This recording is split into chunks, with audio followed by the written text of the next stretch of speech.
Hey everyone, you're listening to Party Time, My Golf Story with Kevin Walsh and whatever special guest he has today. You can check me out on episode 9 of the podcast. Today I'm wearing Grayson clothes while I'm out practicing because I believe in look good, play good. And follow me on Instagram, Sophia Warren Golf, and hope you enjoy the rest of the show. It's Party Time, My Golf Story, brought to you by Party Drinks. Classically designed golf drinks for golfers by golfers. And the golf real estate pros Gene Walsh and Vince Vizzacaro. For your Southwest Florida real estate needs, check them out at suncoastdreams.com. Now here's your host, Kevin Walsh. Hey, everybody. Welcome to the program. We have a special two-part feature. We're talking with Hunter Talcott, who has done just about everything in the business of golf. He played it at a high level, amateur level, and then he played professionally for a while. He is now the assistant general manager at the Concession Golf Club in the greater Sarasota area, Lakewood Ranch area, which is the site of the upcoming Senior PGA Championship. Hunter is caddied at a club. He's been an assistant professional. He's caddied on the Corn Ferry Tour and the PGA Tour. So if there's anybody that has been around the block of golf more than Hunter Talcott, I don't really know who he is. Plus, he's a fellow masshole. All right. So we're going to talk about the backyard, where he learned the game, his thoughts about Boston sports in general, and just how he came to be where he is in the position he is today. One of my favorite people to talk to, and actually one of my favorite people to caddy for. I've done that before, and maybe we'll get into that a little bit later. Before we go any further, if you haven't subscribed to the show, would you do so? That's important to the algorithms at YouTube, at Spotify, at Apple, all that stuff. It makes a difference. Also, leave a 5-star review. And a big thanks to our sponsors of Party Time, My Golf Story. Party Drinks. If you're looking for a drink alternative on the golf course, and you don't have Party at the place where you play golf regularly, then get in touch with the beverage staff and also the professional staff and say, hey, we need to have this stuff for golfers, by golfers, and it makes all the difference. Paradise Crafts Distributors is the exclusive distributor of Party Drinks across the state of Florida. If golf real estate is in your plans, nobody better than the golf real estate pros at suncoastdreams.com, a division of Fine Properties. Vince Vizzacaro, Gene Walsh, and Samantha Walsh have you covered.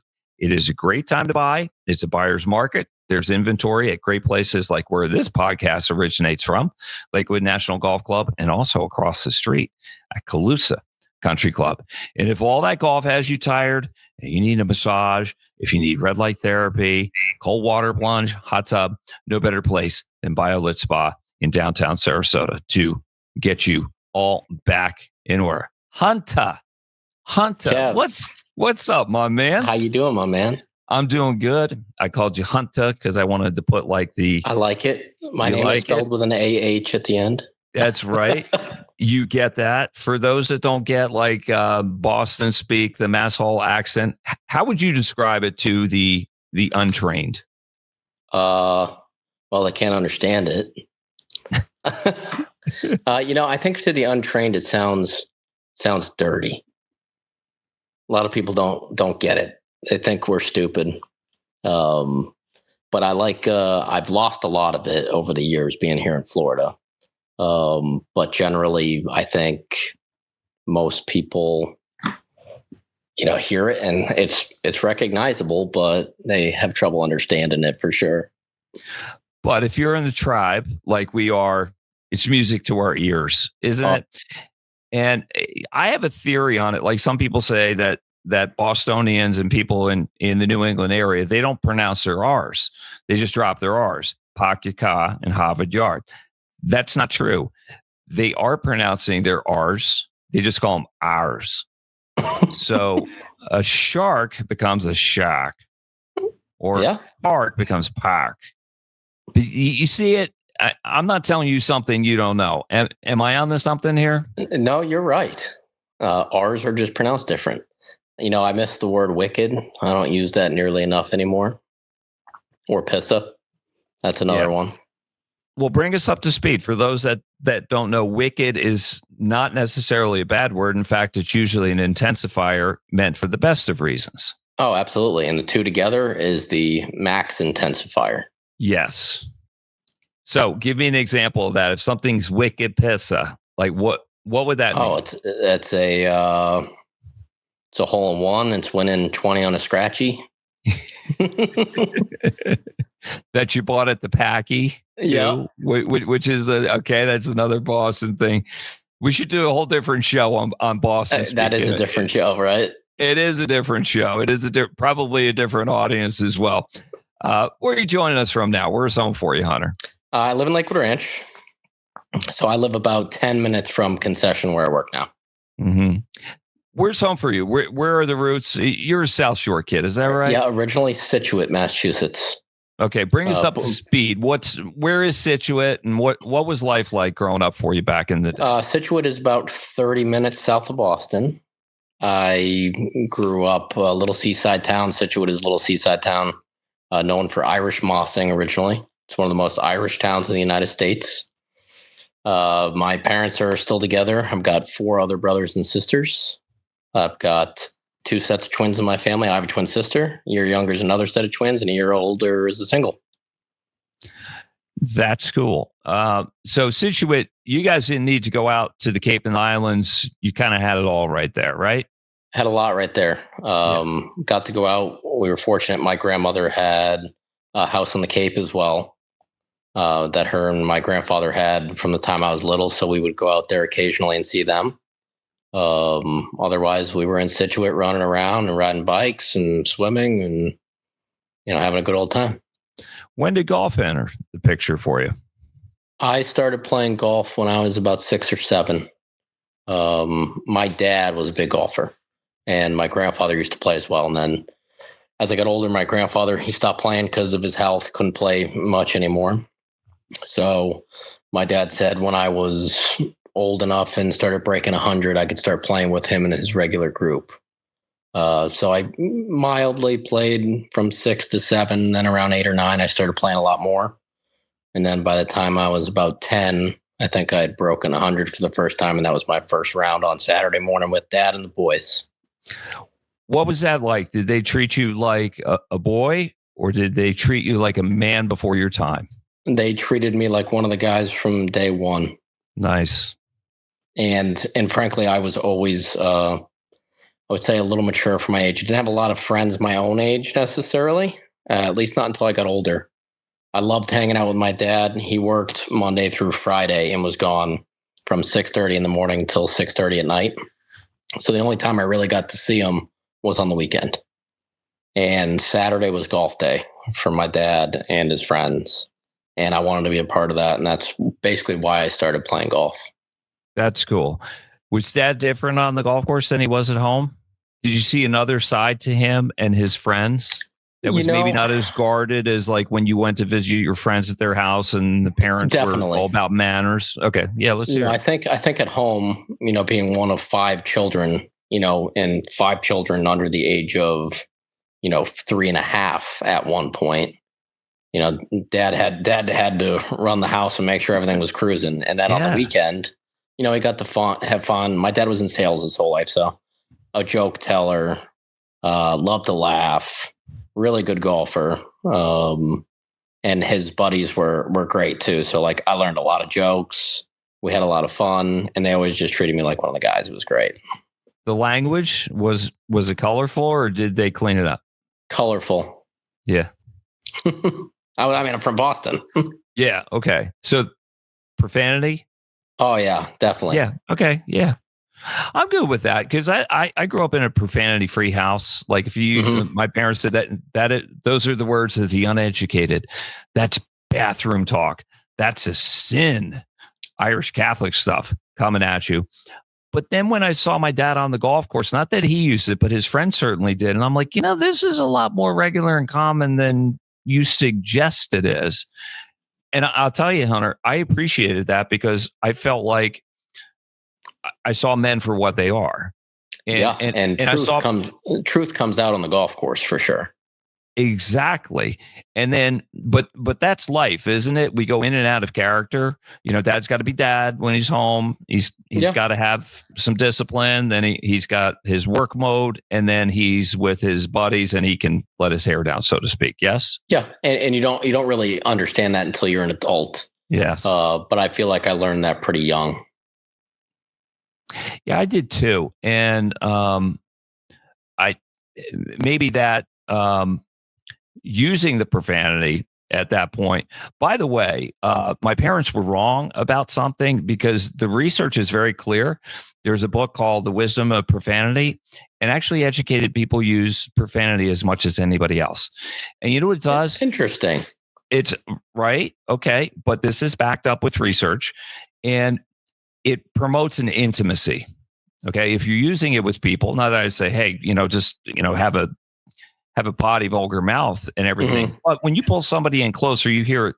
If they're comfortable using that, you're in the tribe. Yes?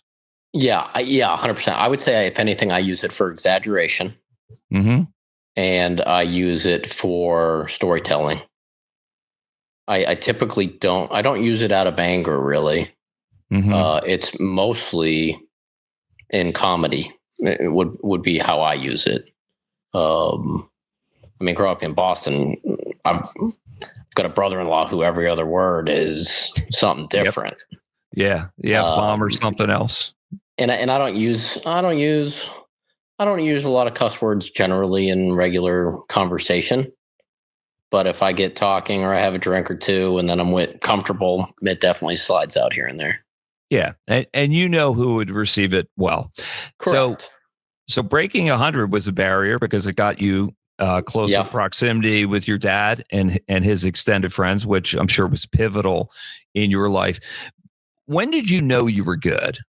Like, hey, I'm good at this and I'm better than most of my contemporaries. And I imagine it didn't take long to start beating your dad. Was he very good? So I was about 11 when I started to get a chance to play with my dad. And then at 12, I broke. So that around 11, I broke 100. Around 12, I broke 90. When I was 13, I broke 80, and I had a hole in one. And the local newspaper did a bit on me and had my picture in the newspaper, and that was kind of my first entry into anybody knowing anything about me playing golf. Wow. Talk about breaking barriers. So you broke 80 for the first time at 13 with a hole in one. You get your picture and your name in the paper. Yep. What did that do for your confidence or your ego? I'm fascinated. Honestly, that's when golf really hooked me. Cool. Now I'll tell you, the hole in one was a sad day. Why? The hole in one was a sad day because my dad was out of town on a business trip, and his buddies, it was Saturday, so it was golf day. His buddies came and picked me up, drove me to the golf course, and on hole 17, I made a 165-yard hole in one with a 5-wood. And I remember making it and realizing he wasn't there, and I cried like a baby. Really? Well, so you needed that hole in one to get under the barrier. What was 18 like with the emotions of, gosh darn, Dad's not here? You got a chance to break 80. Yeah. What are you feeling on 18? Take me there. The feelings. Bring it alive. Let's see. Green Harbor Golf Club in Marshfield. Hole 18 is a short par 4. You got to hit it up the left center. There's water in between the green and the second shot. I hit a good one down the left side, and it was always a big thing whether or not I could carry the water to get to the green. I used to have to play around the left side and basically take my 5. And I had felt pretty good, and I actually had a 5-wood over the water on 18, which I just made a hole in one with. Hit it over the water, onto the green, 2-putted for my 4. And I actually, to be fair, the first time I broke 80, I shot 76. Okay, so you had it under control, unless I blew up. But you got the plane on the ground in one piece, man. That's like shattering the barrier. Oh my God!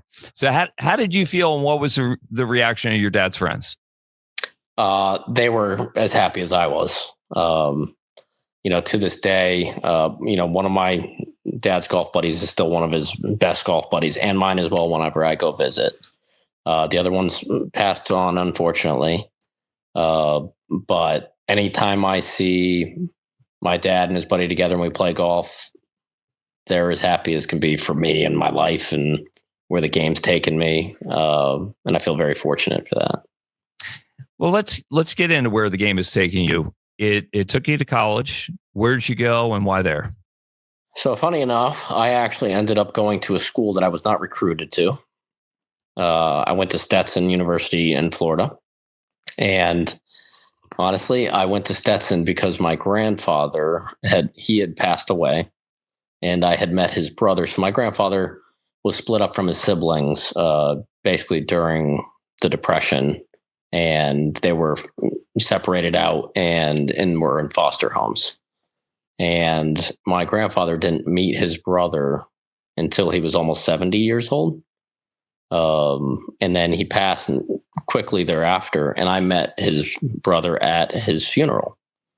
And I was starting to look at colleges, and he mentioned Stetson. He says, "Hey, I live in DeLand, Florida. You should take a peek at this school. I know they have a golf team. I know they're a great school." So I looked into it, and it all looked good. They were D1, beautiful school, warm weather. And so I applied. And so did my twin sister. And come to find out, they offered both of us a 50% academic scholarship. So we said, we want to go together. Let's go. So I decided I'd try to walk on at Stetson. I wasn't recruited there. D1, ACC Suncoast Conference. And I didn't actually get on the team my freshman year. I was really, really bummed. But I wasn't ready to give up on that school. So I tried again my sophomore year. And I was basically just held out onto the practice squad. The coach wasn't going to have anybody on the team that wasn't going to beat the players he had. So I had to be better than them, and I wasn't. I played equally with them. Practice was the same. I just couldn't take a starting spot from basically a scholarship player. So after my sophomore year, I played with the guys here and there, but I basically stopped trying to make the team. I joined a fraternity, and I spent the remaining 2 years of my college basically focusing on my schooling, and I was the president of my fraternity for 2 years. Wow. Okay. So you later turned pro. We'll get into that. It almost seems like, because of family reasons, that Stetson was in your destiny. And I didn't know you had a twin sister. You must be very close. Tell me about her. My sister is a very smart, very special person. So she went to Stetson with me for 2 years, and then it wasn't really a good fit for her. She needed more in the way of learning and education. So she transferred to NYU. And while she was at NYU, she did an internship with McCann Erickson, which is a brand strategy advertising company. And while she was there, she actually was at an airport and met some guy, and she was late for her flight and brought her to the airport. And then she ended up getting a job right out of college working for that guy. And then she spent about 10 years in New York City, and she did all the brand strategy and advertising for Hershey brands, for BMW, just a lot of different brands, all the way to the point where like the pinnacle of that business was McDonald's, right? Holy smokes. And they asked her at one point to take that on, and she didn't want to do it. My sister then got married, got pregnant. Her and her husband decided they wanted to get away from the city and have a slower life. So they moved to Portugal. And they live in Portugal now with my nephew, Rafa, who turned 5 today. That is so worldly. Yeah. Holy smokes. The twin thing. So you have other siblings. How much closer would you say twin? I mean, you have the experience twice in your family. Yeah. Twins closer than regular siblings? What's going on there? Help the rest of us that don't have a twin. Yeah. It depends on if you stay close young. So my twin sister and I are super close. Like, talk to her every time I can, even though we're in different countries. I know how she's feeling 5 seconds into talking to her. Same for me with her. And then my younger brother and sister, also fraternal twins. They were not as close younger. So, and they both had different interests. So I would say that, they don't have the same like connection that we might have. We're all very close, but generally, definitely that twin connection rides pretty strong with me and my twin sister. Her name's Ashley. That's cool. My dad was a twin, and his twin brother, my uncle Dick, they were the best of friends. And to see them together, it's he never told me they had their own language or shared thoughts or whatever, but you could just tell there was something different going on between him and his twin. Yeah. Than there were with his siblings. Same for you? Same. I mean, we have inside jokes going back to when we were 7, 8, 9 years old. Who's older, you or her? I got pulled out first. Okay. All right. I got it. So when did pro golf come into the picture? Yeah. So let's see. I graduated from Stetson in 2010. And, I had a lot of, so I'll back it up, through my fraternity, we won a lot of national awards while I was there. And I was president for my sophomore year into my junior year into my senior year. We were on the cover of USA Today for philanthropy, community service. And then I personally won some awards through our organization. So I had a lot of opportunity through that after college and a lot of job offers to do different things. And I just looked at myself and I said, I got to go play golf. If I'm ever going to try it, I got to go do it now. So I played golf up in Boston that summer. I played basically a full like amateur schedule of local stuff. And I won my club championship at the club that I practiced at and played at, which is called Widow's Walk, tough public golf course. And then right after that, I turned pro and I moved down to Florida. And I played professionally from 2010 until the end of 2013, unsuccessfully, might I add. There are two things you really need, right? You need really good direction, and you need money. We're both on the lesser side. We're both missing, or one or the other. Oh, can you hear me now? Yeah. Oh, I can hear you. Oh, both for me were missing. So I started. Mm-hmm. I built a sponsored deck that I sent out to about 50 people, and I was able to compile about $25,000. To kind of start my career. And I basically used that for the whole 3 years that I tried to play. And that was really just playing state opens, sleeping in my car, eating peanut butter and jellies, macaroni and cheese. I played some West Florida Golf Tour events down here in the Sarasota area when I heard about that tour. Prior to that, I played in some Moonlight Tour events, and I had looked into and actually joined the Hooters Tour, but I realized I couldn't afford to travel and play the events that they had. So I basically limited myself to mini tour events, and I never did go through Q school, frankly, because I didn't think my game was ever quite close enough to spend what remaining money I had left to give it a run. Well, that's a very honest answer, and I appreciate you making yourself vulnerable with that. When you decided to pull the plug and to say, "Okay, this is not my path forward," how did you feel? Were you sad? Were you relieved? Tell me. I know the exact moment it happened. Let's hear it. I was on number. Let me count the holes back. Have you played TPC Perstancia before? I haven't, but just bring me there so I can feel like I was there.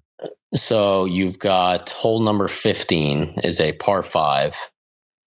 And I used to go, so I worked, while I was trying to play, I worked 3 jobs. I worked at TPC Prestancia. I bar backed at night from about 8 p.m. until 2 a.m. And then I started caddying at Concession in 2012. And I was doing all 3. I was trying to make it all work so I could keep it going. And one of the things that happened, I was on the 15th hole at TPC. I was working hard as I'd ever worked everywhere.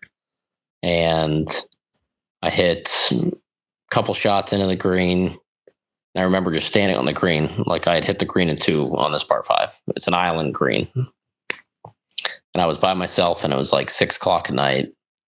I'm looking around, the sun's going down. It's a beautiful day. And I'm looking around, and I am completely miserable. And in that moment, I realized that I was no longer happy with the game that I loved, trying to grind. Yeah. And I had no reason to be upset. I'm on a beautiful golf course, beautiful day. And I was just tired and basically started to hate the game for at the professional level for me. I hear your story a lot.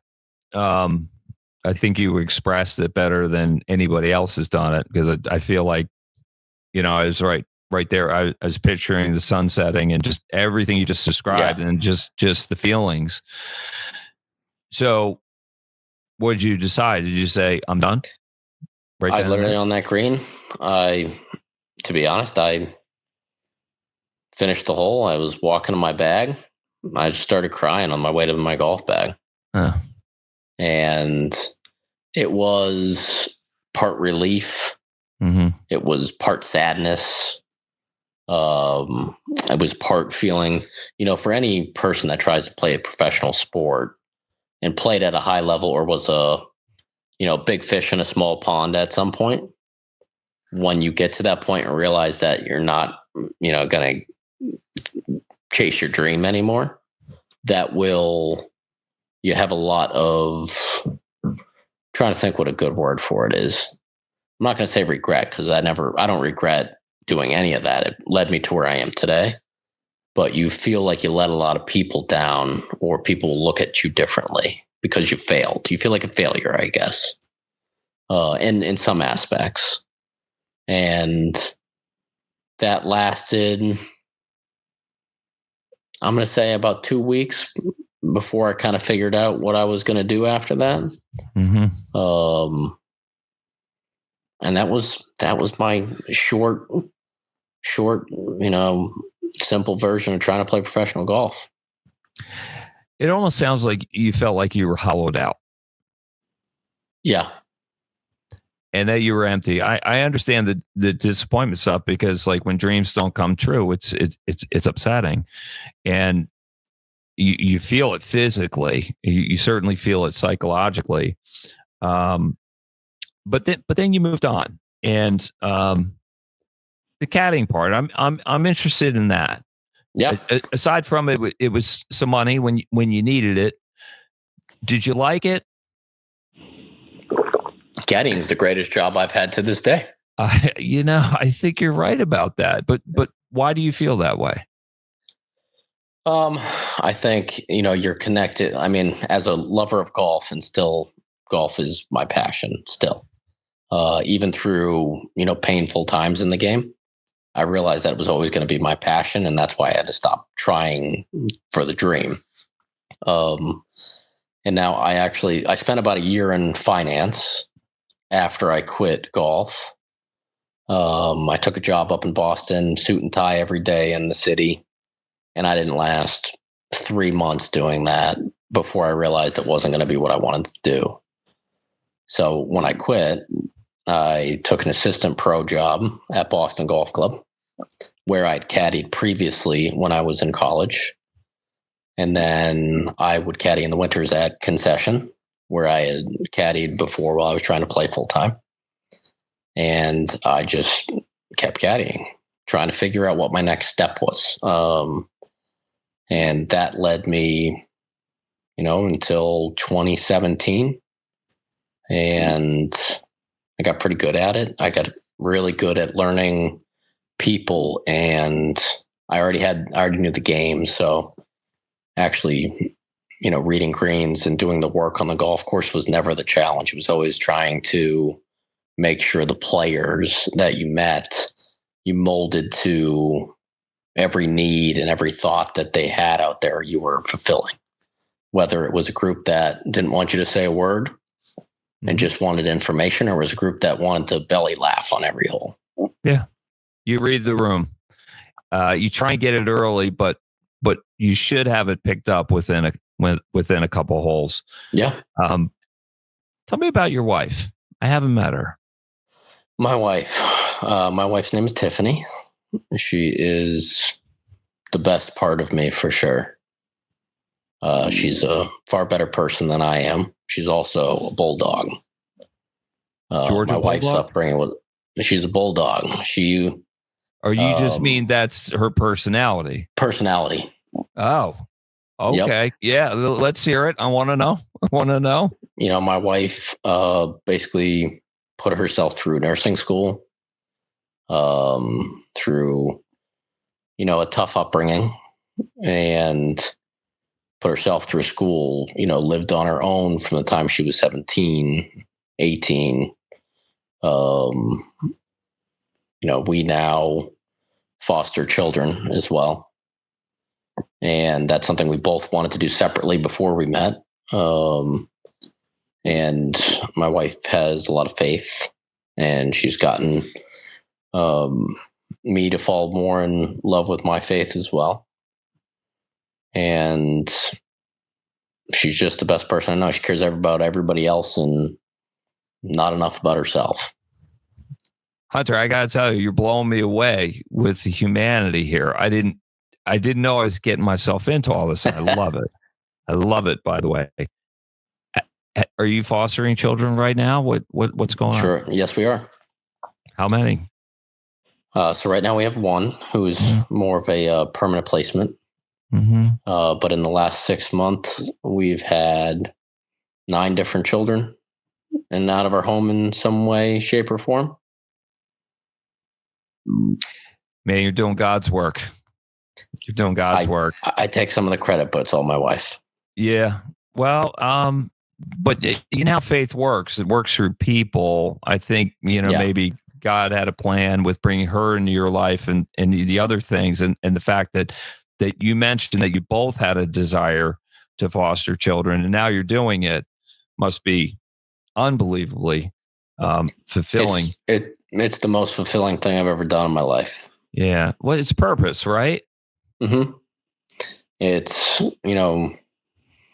basically providing something for an innocent human that they wouldn't otherwise have.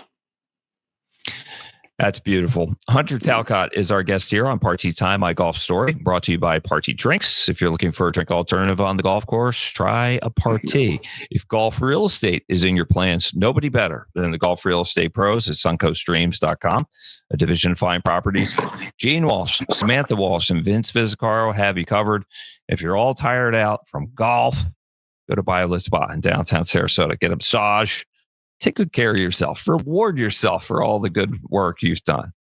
I don't know if you're a spa kind of guy, but maybe based on all the good deeds you're doing, you go, are you Metro? And I don't know that? I do. I get massages. I do ice baths. Yes. I do all the stuff. Except manicure, pedicures. That's not really my thing. Not your thing? Maybe that'll come around the corner for you. So how's your game now? How much are you playing, and what's the state of it? Last time I saw you play, it was pretty good. I could tell it wasn't where you wanted it to be, but I mean, you still got it. I'm plagued with some injury. I've got 2 herniated discs in my back that I manage. And so my left leg goes numb and my fingers have some issues. On a good day, I'm a +2 still. My handicap is about a +2, but my range is 65 to 85. That is a hell of a range, by the way. Oh my God. So final question as we wrap it up, and you're going to stick around. We're going to do a 2-part thing because I want to get into the Senior PGA Championship at Concession. So you're the assistant GM at Concession right now and the membership director. How did that come about? Did the caddying lead to that, or there was a different avenue? So, I basically in 2017, I was working with a friend at Q School. I left Concession briefly to caddy for him on tour. So, caddied all 2017 and 18 on the Korn Ferry Tour, PGA Tour. And when I left, hold on, stop! I forgot that part. Who was the guy? And tell me about the experience, and then we'll get back to your current. I caddied for Ethan Tracy. Okay. From Ohio originally, went to Arkansas. Really, really talented player. And we had some very close mutual friends. And he had come down to Florida to stay with us a few times and was going to Q School and asked me, it was over in Orlando, which is pretty close to where I went to Stetson. And he asked me if I wanted to caddy for him at Q School because I knew the golf course really well. So I went over to Q School with him and he got through and asked me if I wanted to go to the first couple events in the Bahamas. So I went to the first couple events in the Bahamas with him and we had a great time and played decent. And then I had a commitment. So the third event of the year. So the first 2 events were in the Bahamas. The third event of the year was in Bogota, Colombia. And that week was the member guest at Concession, which I had already committed to caddying in and said I wasn't going to be there that week. He's like, that's no problem. I get it. He's like, we'll just meet me in the next week. Well, once you know it, he won in Bogota. Oh, no. Yep, he won. He holed out on 18 for Eagle to get into a playoff. And then won on the second playoff hole. Oh, brother, that costs you a lot of. But I appreciate you honoring your word and you're honoring your commitment to the member guest. It continues. Sorry to interrupt. Sorry. Yep, fair. And he honored his word. I figured I was out of the job at that point, but I was right back with him the next week, and that win pretty much secured his PGA Tour card for the following season. So we finished that season on the Korn Ferry Tour, then started the next season on the PGA Tour. Did you like it? It was an awesome experience. Yeah. New cities all the time, different weeks. I think that it's a lonely lifestyle. Ethan and I traveled together a lot, so we had each other while we were traveling. But when he's not playing well, life's tough. Yeah. If he's playing great, life's great on all fronts, emotionally, financially. But you really, as a caddy on tour, you live and die by your player. Yeah. And however they're doing is how you're doing. And if they're not doing great, so did you decide this isn't for me? This is a little too much. I want to live my own life. Or did he make the decision for you? To be honest, I owned a home that I was never at. Mm-hmm. I had a dog that I could never see. I was single at the time. And I've always been a bit of a homebody. Even though I enjoy traveling, I like being home. And financially, at the time, without seeing a lot of progression, and I mean, it's hard unless your player's not in the top, unless he's in the top 100. It's hard to make a really good living doing that, especially being on the road all the time and travel expenses and expenses at home. There's a point where I almost thought about selling my house and just getting an RV and kind of living on the road caddying. Yeah. That's a tough life too, though. But that's a tough life. And so that was a hard decision to make. But I knew that I had Concession and, caddying there as a club caddy to lean on while I was trying to figure out my next move. And then, so how did you end up as assistant GM and the membership guy that takes perspective members out to play golf, and then occasionally you get a bum like me on the bag. So I came back so it was early 2019. I came back to caddying full time, and I caddied for, about a year. And then Brian, our GM now, who was originally my caddy master when I was caddying there, had moved into the membership director role from caddy master, and then had just been promoted into the GM role. And I kind of had an idea by just being around that they were going to hire at some point for that membership director role. And I had been looking around. I was either going to go into instruction, or I was potentially going to leave the golf business again. And, I pulled Brian aside one day and said, "Hey, I want that job." And he was like, he's like, "Do you have a resume?" And I was like, gave him my resume. And he's like, "Well, let me show the boss." And then I think it was a couple weeks later, he reached out and he's like, "Let's give this thing a whirl. Let's do it." And that's when I started. July of 2020 is when I started as director of membership.